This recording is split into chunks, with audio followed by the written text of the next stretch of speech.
In the 1970s, the sport of hockey was growing quickly in Indiana. After being elected to Culver Academy's board, Jim Henderson had a bold vision. Hockey was growing in interest. Not everybody had a hockey team, but there were a lot of kids playing hockey.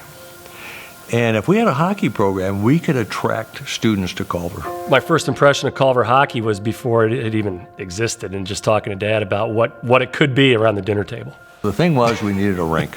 Well, fortunately, we had a board member, wonderful man named Bob Vlasic Pickles. He's from Michigan, right? I went to him and said, hey, Bob, we need this rink at Culver. And he came through with the principal gift. I'm suddenly confronted with, okay, you got a hockey program and you got a rink. Now what are you going to do? Well, the key here was going to be to have the right coach. Somewhat naively, I asked and sort of compiled a list of the top 10 collegiate coaches in the country. I wrote them all. My phone rings one night, it's the 10th guy. And he said, Mr. Henderson, this is Charles Holt. I'm the coach at University of New Hampshire. And he said, I have your coach. The thing is, you're going to have to convince him to come. His name is Al Clark. He would be playing right now with the Toronto Maple Leafs, except he hurt his shoulder. He holds a master's degree, and he loves to teach math. And he said, this man, if you can get him, will turn out to be one of your strongest faculty members ever. He's that good. I had a sales pitch really lined up. Is this Alan Clark? Yes. And then I went on to say, I'm with Culver, and we want to start a hockey program, and I really hope you will consider a visit down here, will you? He said no and hung up.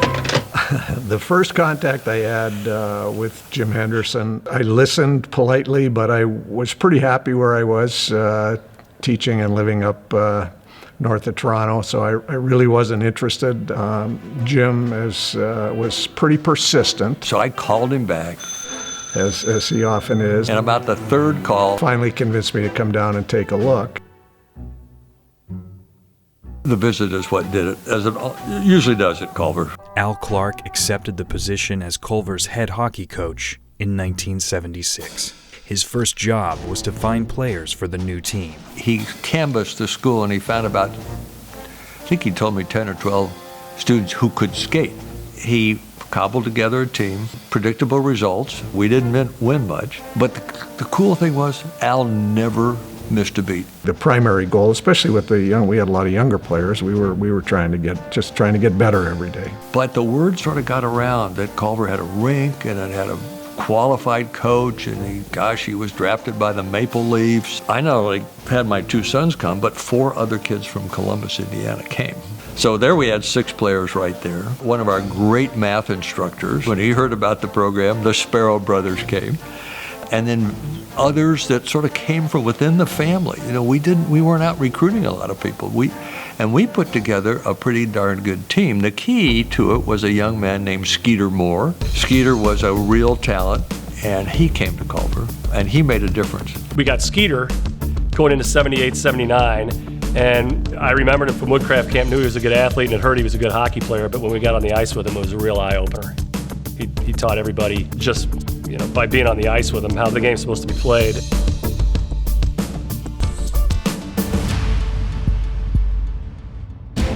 The stage was set for a respectable hockey program, but in one of the first games of the 78 postseason tournament, Culver suffered a massive blowout against a state powerhouse. Carmel is a power in every sport in the state of Indiana and was then, and their hockey team was very, very good. 9-1, as I remember, might have been 9-2, and they made fun of us. They weren't very nice to us. They were saluting us and kind of making fun of the players, and so there was a little bit of payback I think our kids wanted to have at that point. And I think that helped us the next year. We had excellent team unity. We had great leadership. My brother was a great captain. We had some other strong seniors, Brian Begley, Paul McBreen, Andy Perry. It was just us, and we needed everybody. It was kind of a very good mix. Terrific attitudes. They were fun to be around. They wanted to learn. They worked hard. 1 year later, that hard work would pay off and propel them to the state final against their newfound rivals, Carmel. We were definitely the heavy underdog, but I knew we were going to play hard, and I knew we were going to give it our best shot. Our three big defensemen played every minute on D. I don't think another defenseman got in, so a couple of our younger guys played as forwards and contributed. Jim Henderson Jr. was just, he was determined that we were going to win that game.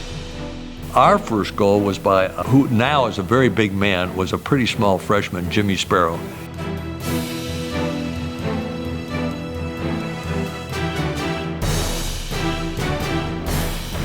And our son Jim got one from the point to tie the game at 2-2. With 4:36 left on the clock, Jim Sparrow scored his second of the game, giving Culver the lead. We played well. There were some scary moments. I do remember we were 2 men short very late in the game with a 1-goal lead and managed to fend it off. John Sparrow made some great saves. And then Brian Begley scored the clincher with a few minutes to go. And Culver hung on and got the win, and it was in front of a very big crowd. Carmel people were shocked. The word got back to campus that we'd won. And so the team comes through the doors, and the whole school is in the rec building. And I mean, the whole school was just alive and thrilled. We felt like a big deal on campus for a little while, for sure. You sort of establish a tradition of winning, and that team did that. I mean, they set the bar, they raised the bar.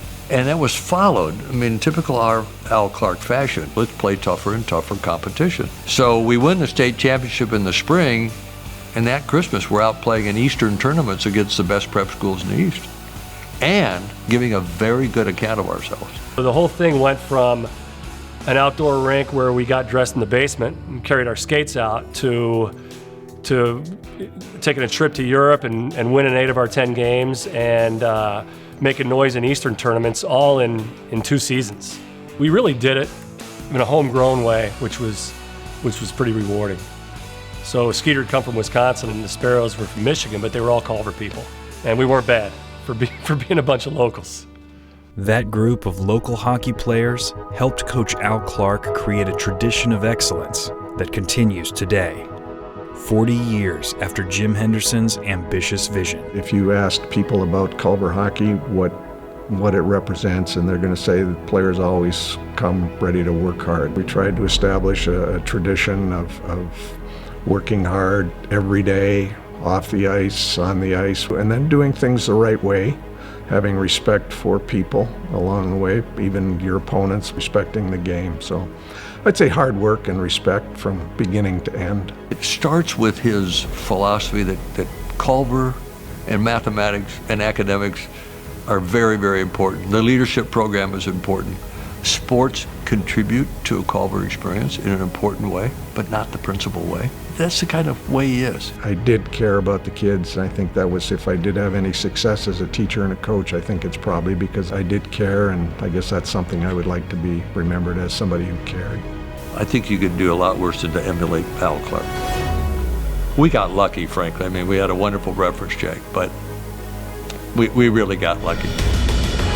Since that first state championship in 1979, Culver would go on to produce 24 more state championships, 5 Olympians, 26 draft picks and 9 players for the NHL, 211 collegiate players, 117 Division I players, 2 Hobey Baker finalists, and another Hobey Baker winner.